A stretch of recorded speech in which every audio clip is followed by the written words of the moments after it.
In 1970, the deadliest storm in modern history ripped Pakistan in two and began a chain reaction of turmoil, genocide, and war. The Vortex, by Scott Carney and Jason Michelin, is a dramatic story of revolution and resilience in the face of a climate emergency. Available now in hardcover, ebook, and audiobook.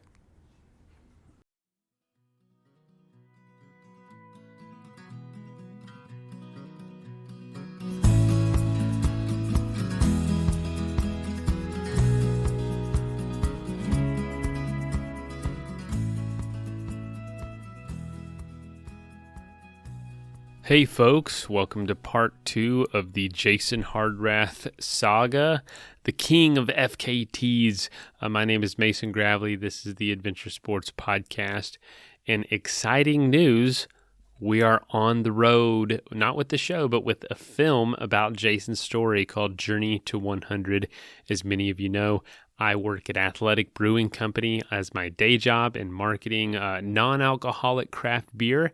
Jason was a guest on our show 2 years ago, and the relationship has just grown to the point that we have a documentary with my day job, Athletic Brewing. Jason is one of our pro athletes now, and yeah, kind of crazy story that involves the podcast. But anyway, I'm going to be putting on this nationwide film tour. It's not hugely nationwide. There's only like a handful of screenings, but they're all out west. And I'd love for you to make it. I'm going to be there except for the one in Seattle. I can't make it now, but I'll be at the rest of them. Would love to see you there. The first one is this Saturday in Denver, technically Golden, Colorado, at the American Mountaineering Center. We still have 2 tickets to give away. If anyone wants to claim them, just email me, Mason at adventuresportspodcast.com. Come and get them, as well as the Portland and Seattle. I think those might be taken now, but just email me anyway. We might have a couple extra laying around. Would love to get some ASP listeners there. But Jason, if you didn't hear to the first part, listen to part 1 of this episode. It's from last Tuesday. Just scroll back 2 episodes and you'll see it. Part 1, Jason climbed the 100 highest peaks in Washington State. Not just, as a major adventure. He did it in record time, by the way, but he also did that as his 100th fastest known time. So yes, he had 99 fastest known times, which is basically doing something faster than anyone's done them, a route or climbing a mountain or something. Jason had 99 of those, and for his 100th, decided to climb a list of the 100 highest peaks in Washington as one giant FKT. So pretty wild story, and that is where the name Journey to 100 comes from. So this interview with Jason that you're listening to today is from days after he finished the adventure, just a few days after. This was the last summer, by the way. So everything was fresh, everything was new. We had, he was still probably breathing heavy. It was that close to the finish line that we did the interview. So pretty cool to finally be able to release it in time for the screenings of Journey to 100. Check out the film, check out the trailer, and come see us in Denver this Saturday. I'd love to meet you. All right, let's get into the episode.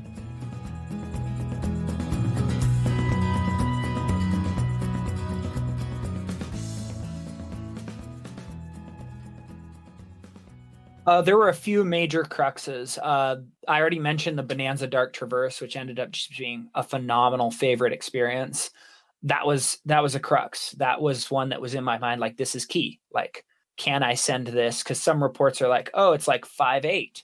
And it's like, I knew I could climb 5.8, but the question was, can I climb it efficiently on this razor ridge line with loose rock? And, everybody complained about how terrible the rock was. And, then there's these 5.8 plus moves. And it ended up, in my opinion, much closer to another person's report who said, oh, it's closer to 5.6. And, the rock is really good in some places and bad in others. And that was more what it's like for me, where it's like, you got some solid, usually where the movements were harder, the rock was more solid, because rock can only be so loose if it's going to be vertical enough to be 5th class, is usually a good sort of rule of thumb. When you get into the 4th class range is when you can get some really sketchy rock. But Yeah, so that one was a crux. And then I knew I wanted to climb the northeast buttress of Goody, because it made some logistical sense, and it's just such a classic of the Pacific Northwest Alpine to do that buttress. And that's like 2,000 feet of fifth class rock. And so that was kind of a crux in my mind as I was building this thing out. The Chilliwack's, getting into the Chilliwack's with the Canadian border being closed, a definite crux. The Lago group that I did early on was kind of a crux in sort of its expedition nature, like because it's just so remote and so far out there. Then what's the one I'm forgetting right now? Then there was also Tupshin had some fifth class rocks, so it was on my list to be aware of. The Dorado Needle has a 5'9" boulder problem, which it's part of the Inspiration Traverse where you do 5 different peaks that day. Or my plan was to do all 5 peaks in a single push. And to know I had this like 5'9" exposed boulder problem, which I actually ended up having to try it twice because it's exactly my weakness in climbing. It's like a hand jam that you have to trust in this flaring crack. And then you just have to like compression this like refrigerator of rock and then work your feet up and throw to the top.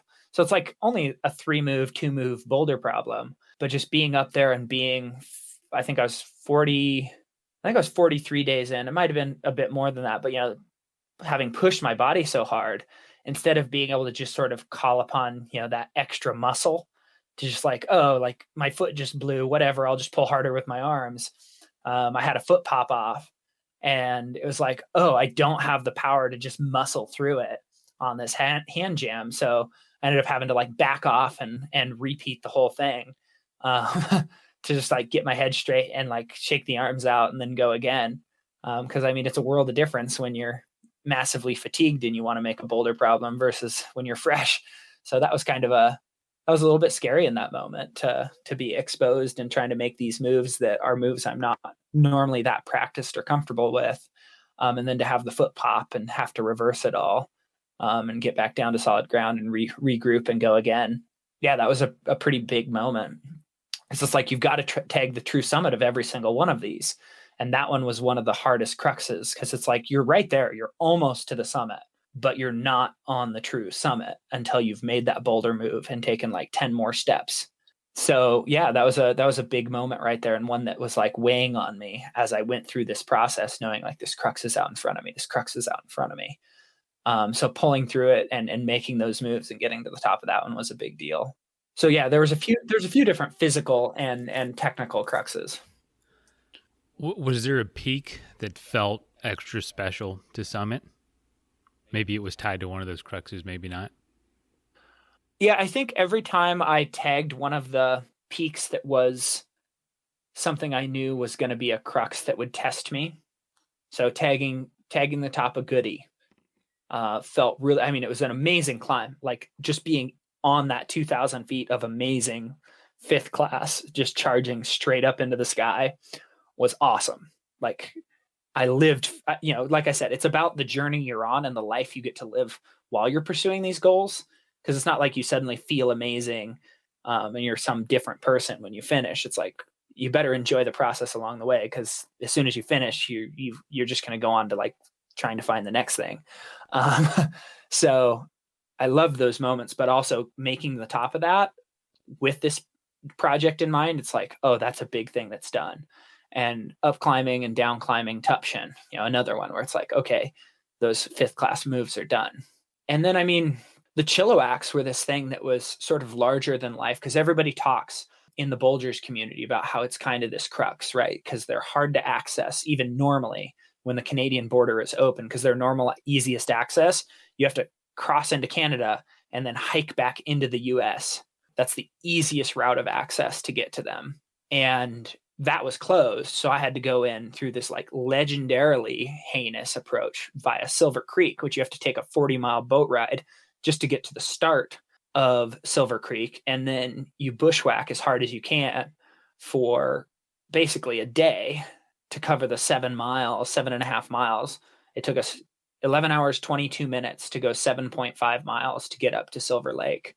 And you're just, mosquitoes bouncing off your ears and in your nose and in your eyes. And you can't see the ground and you're schwacking through. And there's this, this head wall where you're just like veggie belaying yourself up, just pulling yourself through plants up this, near fourth class type terrain, just insane. So, and you have, your food and your sleep kit on your back as you're doing this. And like leading up to it, I knew it was going to be just a huge crux, a test piece of the whole project. And so all throughout these 90, what was it? Well, at that point it was 80 some peaks leading up to it. 87, I think, is what I was at before we went in. The 87 peaks leading up to it, whenever we were on loose rock, there's a peak in the Chilliwack called Custer that everybody chalked it up as being the loosest piece of junk peak of any peak in the whole list. So it's like anytime we were on a peak that had loose rock, it's like, oh, Custer practice, Chilliwack practice. Anytime we were doing heinous bushwhacking, I would always be like, oh, Chilliwack practice, like getting the mind and body ready. And it was really true. The bushwhacking I had to face to get in there was just a longer version of the hardest bushwhacking I had to do in other places of this project to get up and down these peaks. And then the climbing on the rock there was loose scree and talus where you're, sliding as far back as you step forward when you're trying to go uphill. And then there was glacier travel. And then there were the Mox peaks, which Hard Mox is considered to be the hardest peak to summit of all of the Chilliwacks, of the Chilliwacks and of the entire Bulger's List.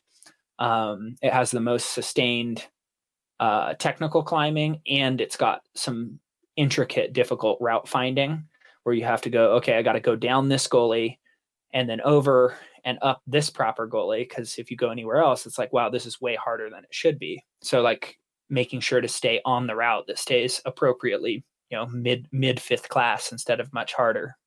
And, so all of this is rolled into this package. And then knowing that after we do easy mocks and hard mocks and redoubt, so all 6 peaks in this group, we then had an 8-mile talus walk / forest walk / bushwhack downhill to get to the trail that we then had a half marathon, 13 miles, 14, closer to 15 miles to get out after doing all this. So it's like it had to be very cleanly executed.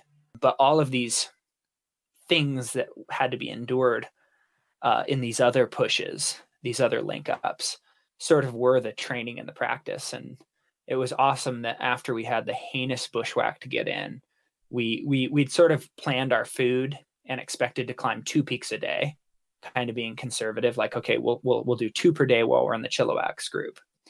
And we ended up climbing 3 on our first day. And it was like, okay, like this is going well. And we managed that same day to walk all the way across one of the glaciers we needed to cross before it was dark. And so we were able to camp fairly close to the other 3 peaks we wanted to do at a col. And then we made the decision to climb both hard mocks and easy mocks out of what's called Col of the Wild, which normally easy mocks, you climb it from the glacier on the opposite side. But we'd done our research and from, input from people like Matt Lemke, made the decision like, no, if we climb them both from this side, it will be more efficient. It'll be faster because we're comfortable on 5th class rock. And we ended up that day climbing both hard mocks and easy mocks before noon. And it was really fun. Once we come out of the Chilliwacks, when we finished, Ashley was like, oh man, so many people from the mountaineering community lost their mind when you guys finished both moxes before noon. And one of the guys who'd helped me plan it, sure enough, like he had it sprayed across his social media. His name's Alden Grant Rhino. He's a phenomenal guy. You should actually have him. He just finished the entire list himself. So it'd be really, really funny if you had him on. And he sure enough, like has it sprayed across. Like he's like, Hardrath and Longhurst do easy mocks and hard mocks before noon. No big deal. So it was super fun to see people getting stoked on that crux of the project coming together and us just getting in there and crushing. And sure enough, like it ended up being key. Like you want to talk about a key moment as we're walking out of the Chilliwack after finally getting readout and, doing all six peaks that are in there, Rom, Custer, Spickard, both of the Moxes and readout. We're hiking out and we're on this ridge line where we get some views down below and we see what looks like a campfire, right? Like some smoke coming up. And it's like, oh, I'm pretty sure that's a wilderness area. And like humans aren't supposed to have fires down there. And it's like, well, humans can make, be terrible people was kind of the simple way we put it, and didn't think anything of it. Like, that's lame kind of thing, and then move on and back to focusing on like getting out of there. Anyways, we hike all the way out, and the next day we're up on Shucksen, which has a view back at Bear Creek and the Bear Ridge that we were on to exit. And there's just billowing smoke. Someone had started a fire in there, and basically the area we had come out of was burning. So if we'd been 1 day slower or 2 days slower, we might not have been able to exit that way, which is just crazy to think back on, that it was literally a matter of hours that we made it through on, and could have potentially been trapped by a fire burning up the very hill that we came down. So that was a pretty wild part of the trip. I mean, there's like you said, and I know this was, the mindset going in is so many things could prevent this from happening. Not that, you could do everything perfectly, but the weather couldn't cooperate. Fires literally started happening all around. Anything with Mother Nature could have happened to prevent you from doing this, or doing it the way you wanted to. How much of this would you contribute to luck? You know what I mean? Like, how lucky did you get, would you say, with some of this stuff? Like, that sounds unbelievably fortunate that you got out just in time. I would say, something like this, there's a huge amount. Like the mountain has the last call. Mother Nature has the last call. And I think in recorded history, we had the second, my climbing partner and I, his name's Nathan Longhurst. He's a phenomenal kid. He climbed 65 of the peaks with me. Holy crap, 65? Yeah. He then went on to climb the rest of the ones that he hadn't climbed this year. He'd already climbed a few in the past as a younger kid, and became the second person to finish them in a single season. I think his total time is 94 days. So he would have quartered the current standing record, the youngest person to ever finish the Bulger's List. And to have that be an outcome, because this kid came and joined me on day one and then just stuck with it. And like, we worked together as a team so well. How did y'all connect? Did you know each other beforehand? No, we'd never met. He had reached out on social media because he actually wanted to beat one of my other FKTs. And I'm usually really friendly. So I like talked him through what to do to get a better time than me, and like analyzed what his plan was. And then he's like, well, what are you up to? And I was like, well, I'm going to start this big project. He's like, dude, that's awesome. Can I join you on your first day? And I'm like, sure. Because, the first day was pretty low key, like not very technical. So it wasn't, there wasn't like a risk of like, oh, this person that maybe doesn't know what they're doing is going to come out and get themselves hurt, and then I'm going to have to stop and take care of them. It was like, oh, we're going to go for a really long run together and tag some peaks along the way that are pretty low key. And so he can always just turn around and go back to his car if it doesn't go well. But he soldiered through that whole day and was super strong. And then we just kept making the decision to climb together, and ended up climbing 65 of the peaks together during the project. And then I reclimbed St. Helens with him on about 3 days after I finished, because it was his final day, and his family had gotten a permit to climb with him as he climbed his 100th Bulger Peak. And he's now the youngest person ever to finish the list. At 21? At 21 years old. Wow. Jason, that's so crazy. I mean, y'all must have really just, I don't know, gelled, been compatible to be able to spend that much time together without really knowing each other beforehand, and do so well. Holy cow. So I would say there's definitely a degree of luck to it. And I mean, we had the second longest dry spell in Washington history, as far as it rained on us the first day. And then we had some like minor like spurts of rain and hail here and there, but like not another rainstorm until, basically it was when he was climbing his, on the 6th, when he had to climb St. Helens, it rained on us. So like had this great dry spell. The downside to that is it was also an epic heat wave, record breaking heat wave. So it's like, there were cons to it, but that I had like, would I take enduring insane heat over climbing on wet rock multiple days in a row with zero visibility? Yeah, I'll go ahead and take that trade. I'll suffer in the heat for the sake of being able to see where I'm going and not have to try to pull 5th class moves on wet rock. So it's like, yeah, that was lucky and fortunate. It wasn't, it's not like magic land. Like maybe some people might make it out to be like, oh, your weather was perfect. That's amazing. It's like, oh, there were some drawbacks, but yeah, definitely some luck there for visibility's sake. And yeah, like those fires that broke out, one of them closed Highway 20 down, and I did lose some time there because I had to drive around, but that I'd already gotten the peaks that were closed by that fire, and that I was able to crank out the peaks that were close to it shortly thereafter. That was one of those sort of boots on the ground game time decision to like change up my peak order. Because originally I was going to do some other peaks first, and then it's like, oh man, this fire's burning kind of close to where these 3 peaks are. So I'm going to bump them up the list and do them right now. Like with a fire burning nearby, so that they don't have a chance to close the land or close the trails. Yeah, I mean, if that fire had started just a little bit more, west, it's like those peaks would have been closed and I wouldn't have gotten them. So it's like, yeah, a massive amount of luck is a part of this for sure. And, some people have been like, well, you planned really well. Like you intentionally chose to climb those peaks that were the higher fire risk first. It's like, well, yeah, there's definitely planning as well, but there's also luck because you get the right lightning strike and you could still get a fire in an area that normally doesn't get a fire, especially when you're having a record heat wave. We've talked about the luck and talked about maybe the crux of the experience and when things weren't feeling too good. When in your mind did it feel like, okay, I've got this, or this feels, I'm starting to see the light at the end of the tunnel? Let's take a quick message break and hear from the folks that help make this show possible. On this show, we talk a lot about the adventure, but it's honestly the time between the adventure that is most important, being adventure ready, as we say. And the most important aspect of that is knowing your body and knowing what's going on inside your body. And the most important company that can help you do that is Inside Tracker, literally tracking what's going on inside your body. Inside Tracker analyzes your body's data and provides you with a clear picture of what exactly is going on so that you can make changes to your diet or see what's working, what isn't. And how they do it is they analyze all the data from your blood, DNA, lifestyle, and fitness trackers to help you optimize your body and know what's really going on. So if you'd like to learn more or get 25% off the entire Inside Tracker store, go to insidetracker.com/adventure sports. That is insidetracker.com/adventure sports. Inside Tracker can get you ready and keep you ready for all your favorite adventure sports.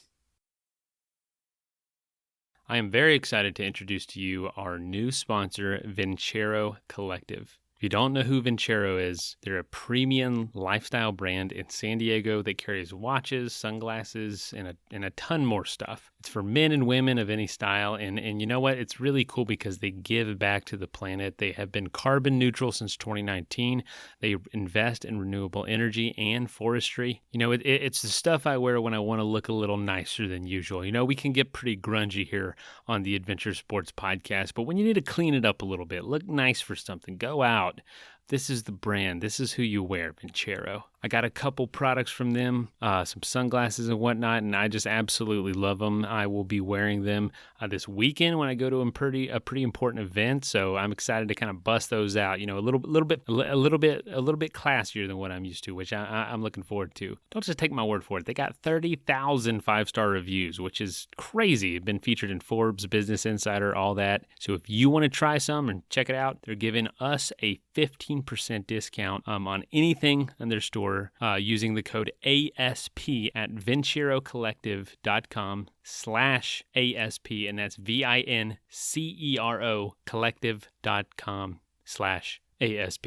Hey, who are you? I'm you from the future, here to get our house ready for summer with IKEA. Should we take our coffee in bed or on the balcony? I want to read outside or in our comfy new chair. Cozy. This drink cart goes in the garden so we could shake it up with our guests. Wow. Thanks, future me. Thank yourself. You can make the most of summer by visiting your local IKEA store or IKEA-USA.com/ready for summer. That is plenty of that for now. Let's get back into the episode.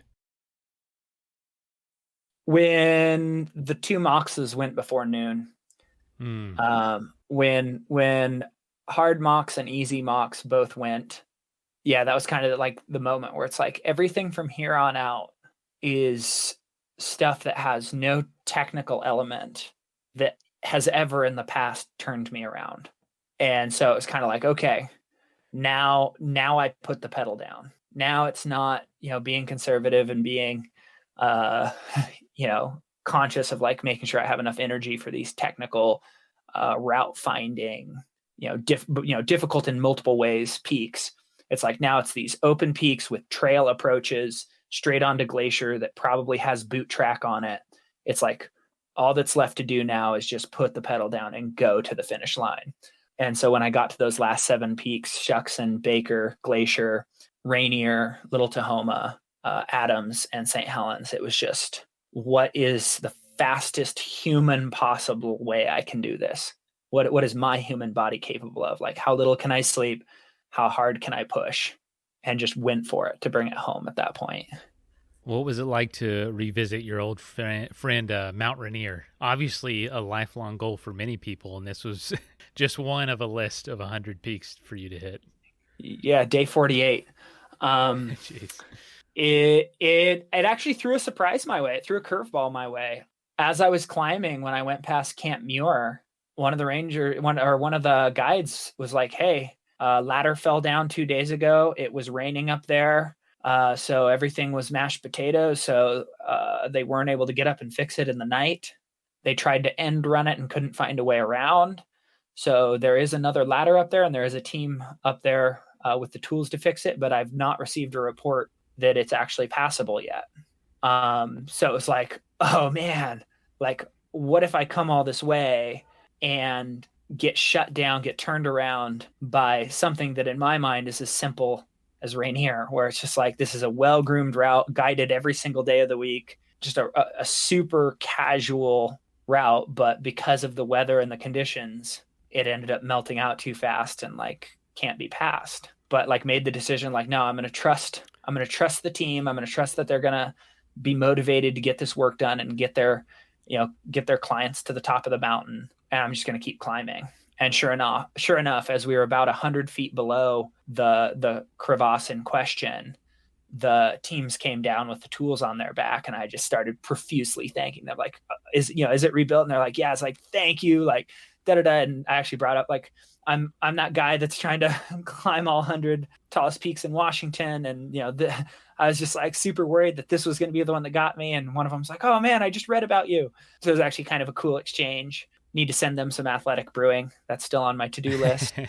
So it basically got fixed as we got to it, just like took that leap of faith and kept climbing, and they came through. They came through. So yeah, I mean, a terrible Rainier climb, just everything from the top of Disappointment Cleaver on was just knee-deep mashed potatoes, just horrible, just so slow moving. My worst and my slowest Rainier climb yet.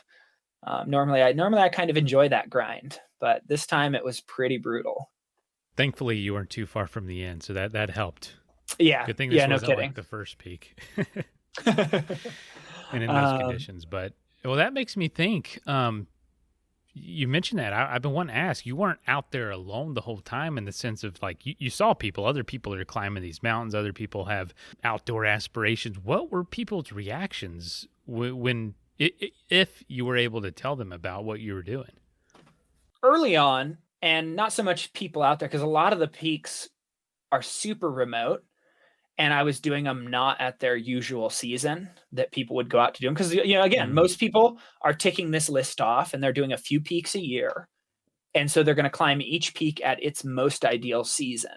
And so I was doing a lot of them in the not normal season. So I had a lot of summits all to myself, just me and my climbing partner, or sometimes just solo all by myself. And then occasionally, like early on, there was some overlap with like single one-off peaks where the only way to do it is just you're only going to get that one peak that day.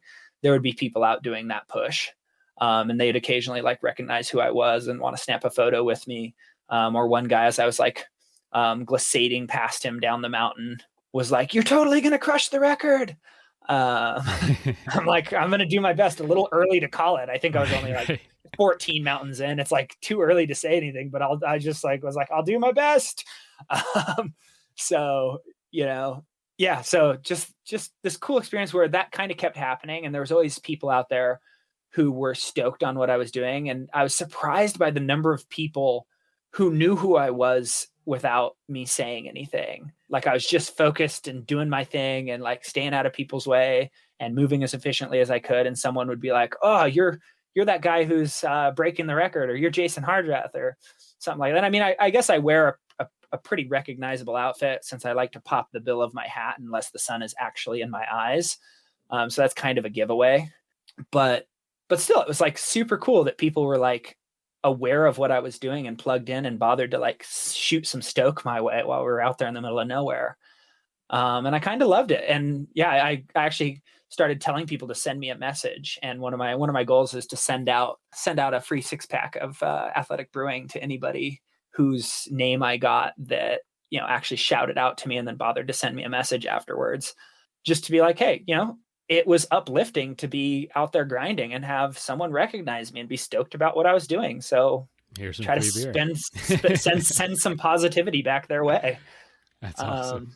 So yeah, no. And what was really cool as well is on the social media front, it was cool to sort of see some skeptics and some critics get won over start to finish by the sheer enormity and dedication and force of will that this took.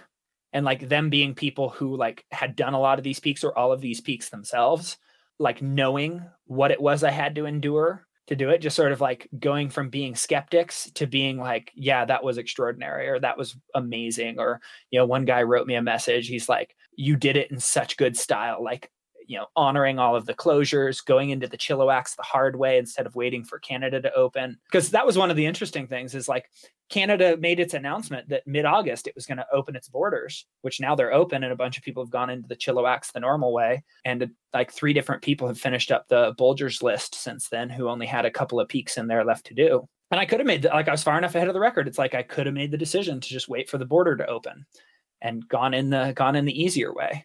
But it's like that was never actually an option, right? It's like unless it was going to open on the day I needed to go in, if it was going to save me a day to go in the hard way, I was going to go in the hard way. And so like he shot me respect for that. Like you climbed the northeast buttress of Goody, you did the Bonanza Dark Traverse, you honored the closure on Dome and Sinister, and you went into the Chilliwack's the hard way. Respect, man. And it was like he's kind of a big name in Seattle mountaineering. And to have him bother to write me a message just sort of out of the blue, like I didn't even know he was paying any attention to what I was doing. Like that felt really good. Like, I did do this right. I can imagine. What was there a specific or maybe a line someone said at some point that stuck with you and kept you motivated? Or do you not think like that? There was one line actually, and it's silly and people can think less of me if they want to because of it. But one guy who I've been told he can be a bit cynical and a bit negative, if you will. Sorry about that. He bothered to write me a message that said, "Oh, you should add your name to this spreadsheet where we keep track of people who are attempting the Bulgers because I want to follow your progress." And then he down below that wrote, "Actually, I just want to see you give up when you get to Custer." And so like Custer in my mind, I'm like, okay, he's giving me some good beta here. Like apparently Custer's really hard. And like everything I read about Custer was that it was a giant choss pile where everything moved and, 1 step forward, 3 steps back kind of thing. But so this whole time, like I'm doing all these peaks and leading up to Custer. And I kept making like, remarks about, this is Custer practice, and oh man, Custer's going to be really bad, I get to Custer and we take the South Ridge up instead of the East Ridge because it just made more sense on a high traverse from ROM. And it's like chossy rock, but kind of a fun exposed ridgeline. And then we find this nice handrail of solid rock so that at least you got solid hands while your feet are, in just complete choss that slides around. But I've always found that like, as long as I've got one solid thing to hold on to, it's not that bad. And so we fly up to the top of Custer and like I'm on Custer and it doesn't even make my like never again list. It's like if I was up in the area, I would totally go up Custer again. I would absolutely not do the Silver Creek approach ever again, but I would go up Custer again if I came in from Depot Creek, the way from Canada. And so it just kind of felt this like, almost like I wanted to send the guy a message and be like, you thought I was going to give up on that? Did you ever hear from him or any sort of interaction after that? He has not bothered to send me any sort of interaction again. I love it, man. That's sometimes you need that, I mean, this is a stretch of a comparison, but a negative podcast review will do the same thing. It's like, oh, you think that's a problem? Well, let me go ahead and blow this out of the water. But that's amazing, man. I love that story. That's too cool. In your pursuit of the 100th FKT, are you aware of maybe just how many other FKTs you got in the process? Because for anyone that doesn't know, and the fastest known time is doing a route or a peak or something faster than anybody else. And doing 100 routes, I assumed you got a few of extras in there. Have you kept track of that or no?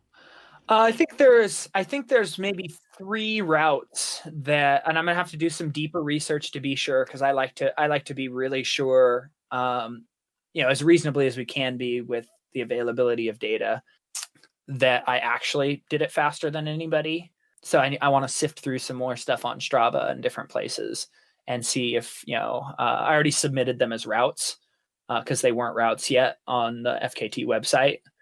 Some of them were just single peaks that I thought were so classic and such good representations that it's like, this as a single peak deserves to like have people do hard attempts on it.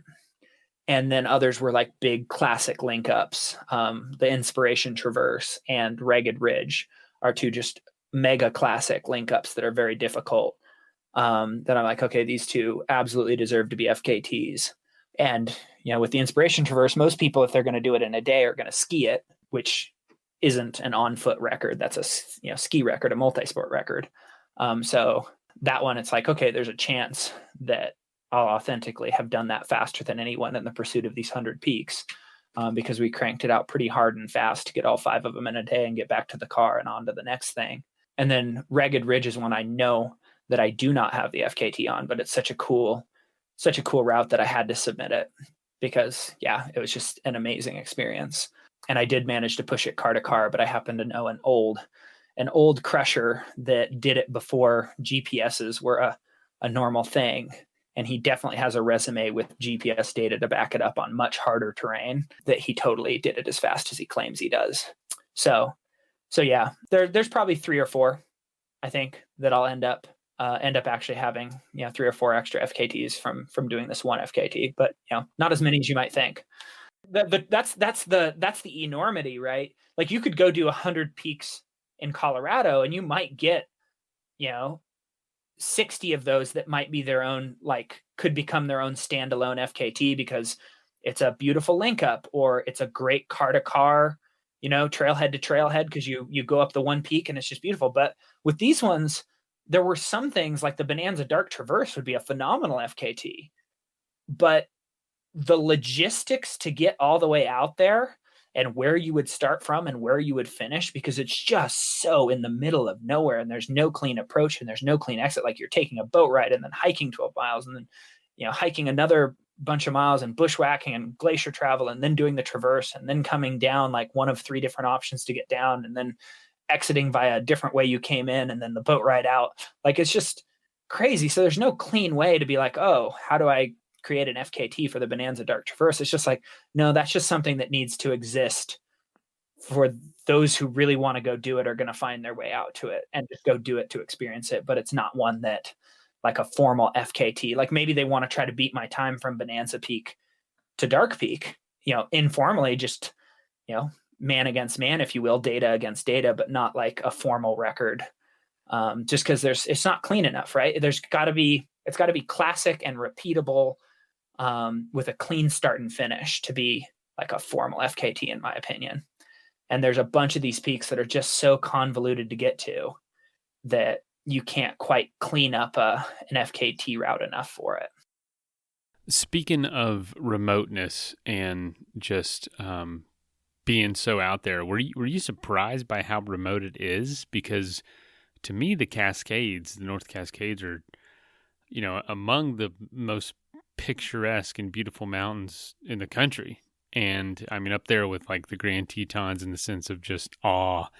But they just don't get the attention, I feel like, that tons of other mountain ranges do. Or does that surprise you? Why do you think that is?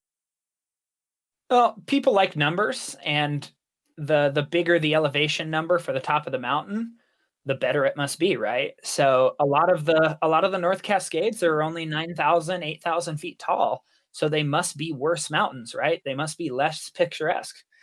Absolutely wrong, but yeah, let them think that way, and then we'll have more empty spaces to ourselves.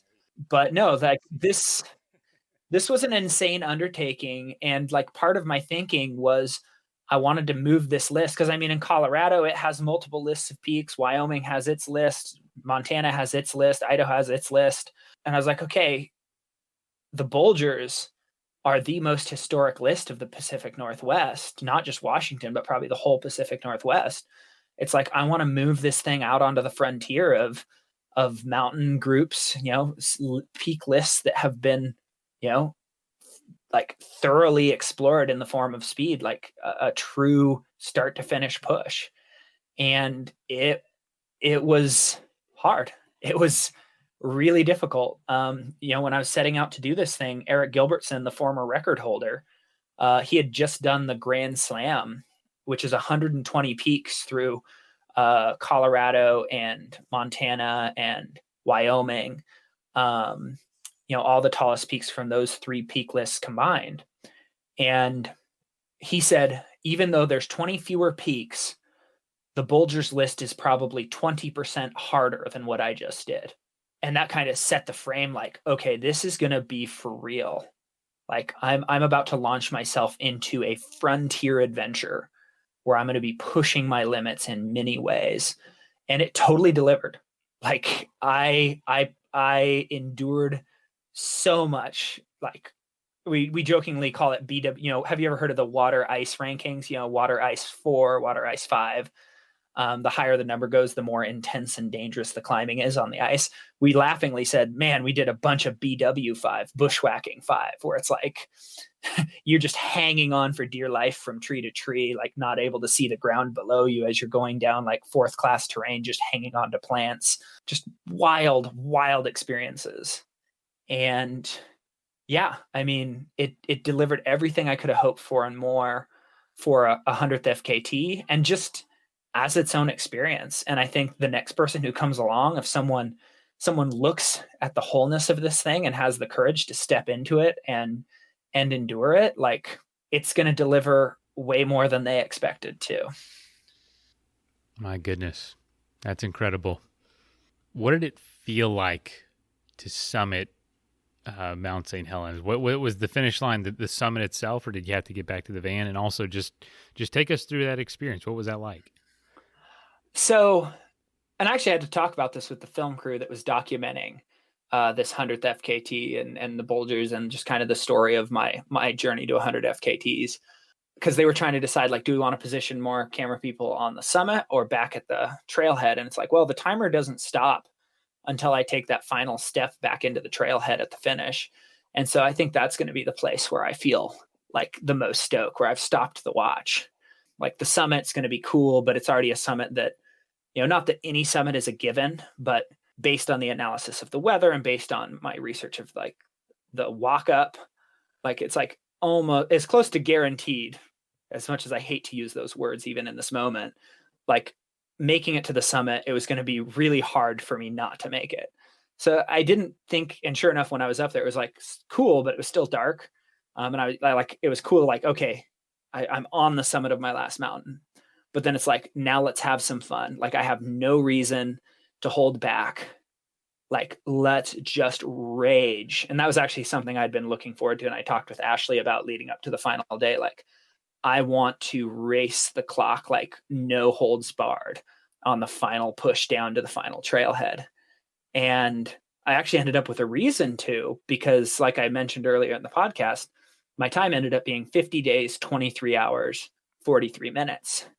So Right. Very scarily close to 51 days. My rage down the mountain, just like sprinting down this rough volcanic terrain, was enough to keep it under 51 days.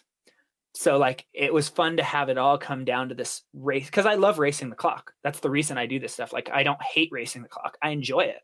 That's why I've done 100 FKTs. I like that sensation of needing to push my body hard. And so to get to do that authentically, to race the clock in the final moments of a 50-day push, to avoid it being a 51 full day push, yeah, totally worth it. Totally fun. And so I was just pumped when I crossed the finish line, having beat that mark. Because I knew I'd started at 6:21 a.m. on my day one. So I was like, if it's not 6:21 a.m. when I hit the bottom, I've done it. And it was 6:04 when I crossed the line. And yeah, just started throwing gear around and screaming. And yeah. Gosh, man, that is wild. I can't imagine the feeling. What did you do? What's the first thing you did when you got done and kind of things settled in and you had some decisions to make? Like, all right, where do we go now? Food. Yeah, okay. What'd you eat? I had a chicken fried steak, and then I ate a second breakfast and like a breakfast bowl of all sorts of, eggs and veggies and stuff mixed. And I think I ate 2 pancakes as well. So basically about 3 breakfasts worth of food. Oh, man. Oh, my gosh. I can't imagine the feeling and just the sense of relief, the sense of accomplishment. And knowing that, because you're a teacher and you had to do this in the scholastic summer, you had a deadline to go back to work, literally. Knowing that you also had time to process it before having to do that must have just been a huge relief as well. Oh, it's been awesome to have days to process this. It still feels like I'm trying to read an encyclopedia with my nose pressed against the seam. Like it still feels like I'm just way too close to it to fully process everything I've learned and everything I've felt and everything I endured and all the different stories I have to tell from it and the wisdom I'll glean from it. I think I'll be learning from this for the next 2 years. 2, more like lifetime. I think you're going to be able to talk about this for the rest of your life. Quite possibly. Quite possibly. Right now, with your nose against the seam, what do you think you did learn from this, or one of the biggest things you learned? I'm still trying to glean what new things I learned, because I came into this thing with a great amount of awareness about why I was throwing myself into it and what I was throwing myself into, and so like I'm not sure what new things I've gleaned yet, but it very much reinforced in a very real and tangible way a few things for me. One, believing in the process and that, dreaming big and planning big and preparing big is worth it, but it's going to get harder before it gets better. And you're going to go through dark times and hard times and difficult times. And you're going to feel like you're on the edge of exploding and shutting down.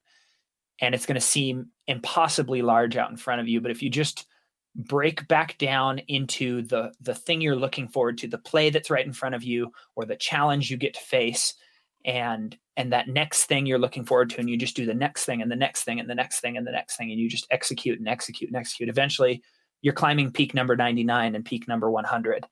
And if it's true out in the mountains, it's true in life. And just having another experience that just reinforced like the insane things we can do if we just stay in touch with the moment that's right in front of us. And that's the real living, that's where the life is to be lived. It's not at the 100th peak. It's in all of the cool, amazing things we endure and we get to play on and we get to see and we get to experience and feel and touch and taste all along the way while we're pursuing that 100th peak. Because once you're done, it's like you either find the next thing or you just get fat and lazy and your life's not any better. It's like you have to be in love with the process of what you're doing. The journey is what it's about. And this definitely reinforced how much that's true. And, just reinforced my belief in other human beings that when you choose to do big, audacious, scary, enormous goals, people are going to rally to that. People are going to support that. People are going to respect that. People are gonna come alongside you and share whatever stoke they can muster. That you, by choosing to carry the biggest burden you can, are going to inspire others to do more and be better humans. Even if it's just in that moment that they excitedly come alongside you and stoke you up during a time where you're feeling exhausted. Like, you can produce more good in the world by choosing to take on the biggest challenge that you think you can, because people are going to notice that enormity. We have a sense inside us when we see people doing something. Even if I was actually chatting about this just while being back in Klamath Falls today. I just got back a few hours ago, and a friend of mine has taken up cycling, and he was biking up a very difficult hill where he just had to grind on his gears, just out of gears, just slow cadence, just grind, standing in the saddle or standing above the saddle in the pedals. And this person driving in a car behind him, as he gets to the top, who's, been held up by having to go slower at the top, just cheers for him, right? Out of the blue. We notice when we see that struggle in other human beings, and it brings this sense of awe and respect and this positivity out of us. And you choose to do those things, you're bringing that out of the people around you, the community around you. You're sharing that inspiration. And this was another testament to the good in humanity. If you're just willing to bear a bit of a burden, people are gonna respect it. Beautifully put, and absolutely true. I think we all want to do something like this, like our own Bulgers.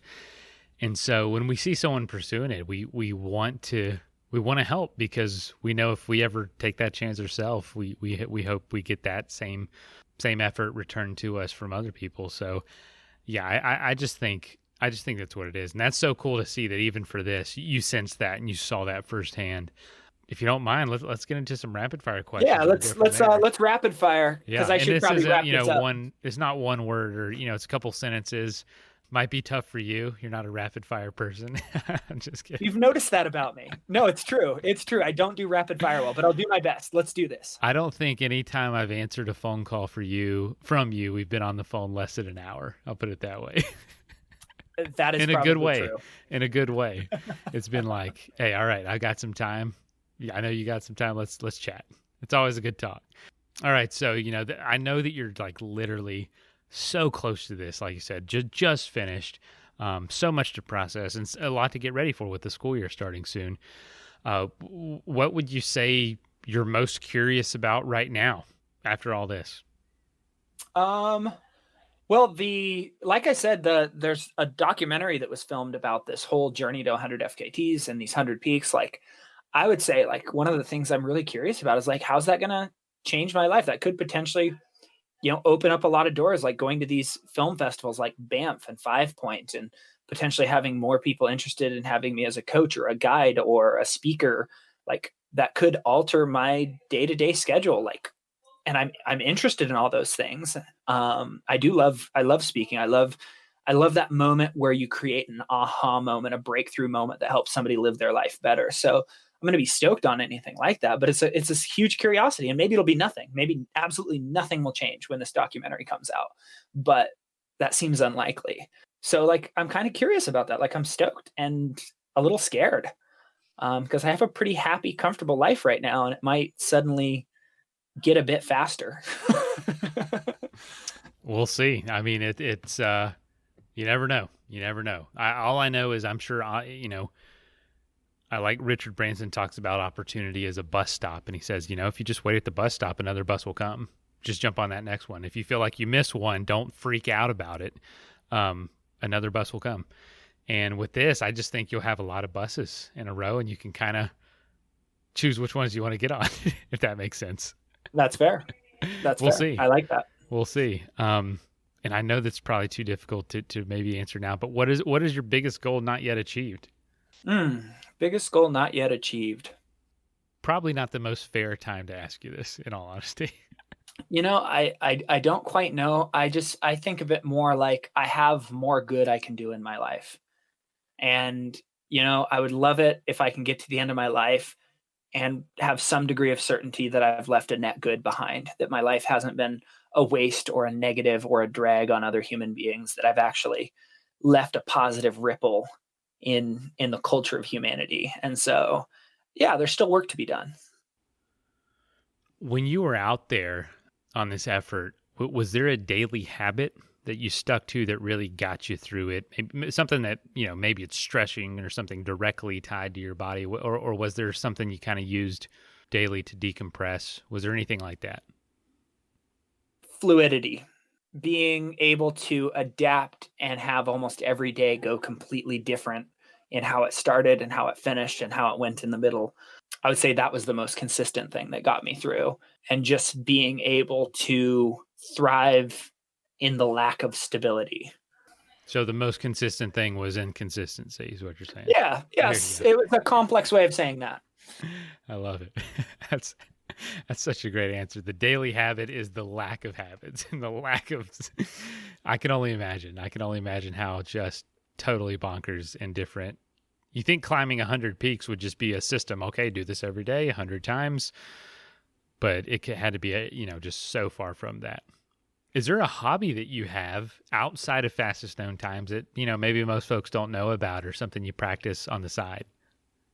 Something I practice on the side. What is something I do that people wouldn't know about? I taught myself how to ride a unicycle recently, and so I like to unicycle around here and there. That's probably fairly unknown. Oof. Are there any FKTs involving a unicycle? That's always the next question that comes up. Not Dang yet. It. I try not to be ask the same questions everyone else does, but I have to know. Well, that one's the obvious one. Like, you almost have to ask it. It definitely is. Hey, I tell you what, all the ones that you have in cycling, just redo those on the unicycle. I know plenty of people that unicycle tour coast to coast, mountain bike on a unicycle. It's a thing. Not a huge thing, but it's a thing. Definitely lots of opportunity there. Do you have a favorite athletic brewing beer? Favorite athletic brewing beer? If I was to grab one right now, since I'm an in the moment, like I said, game time decision kind of person. If I were to grab one right now, it would be Free Wave. Same, 100%. Oh, actually, I might go for the Rainbow Wall. That was a really good. That might have been more favorite. That might have topped the IPAs for me. The Rainbow Wall. That was so good. That was a really good beer.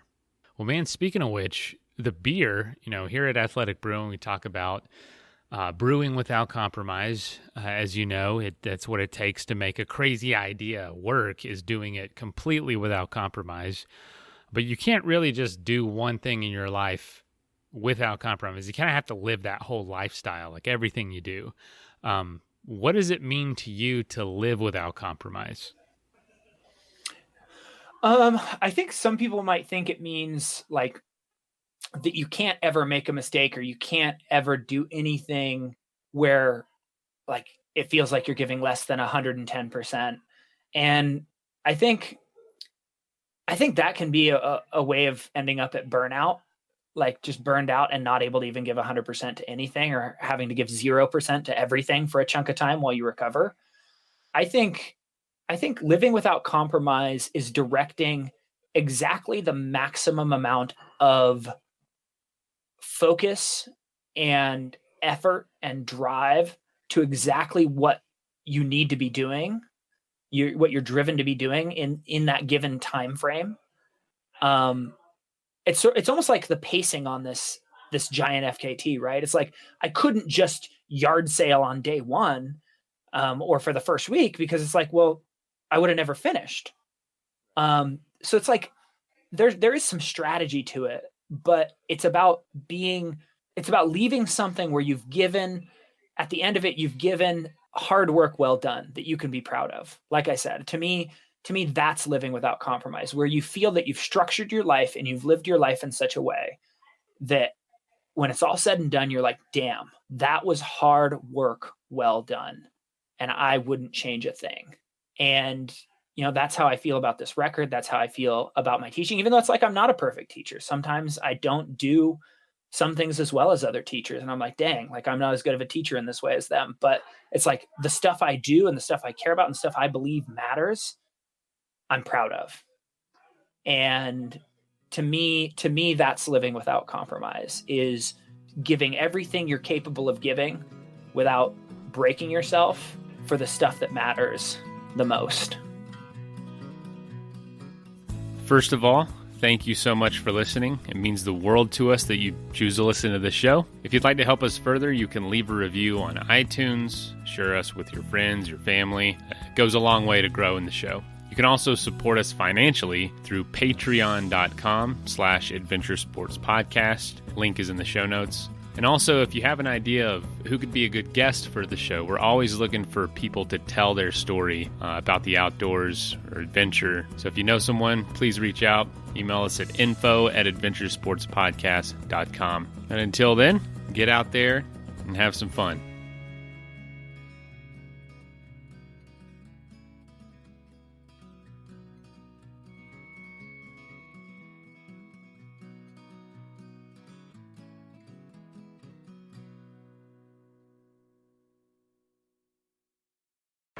So, is this the line for Dragon's Maze? Wow, the line is really long. Mommy, there's no We'll meet up later, How long will you wait? as long as it takes. So you guys are only going to do this one ride all day? It won't be that long, probably. Mom, can you get us food? But wait, are they cutting? Caleb, food is so far away. Should I say something? Daddy, pick me up. Mom! Hey, there's a line here. Daddy, swing me. That's like 20 people. my God. One person holds the line for 20 people?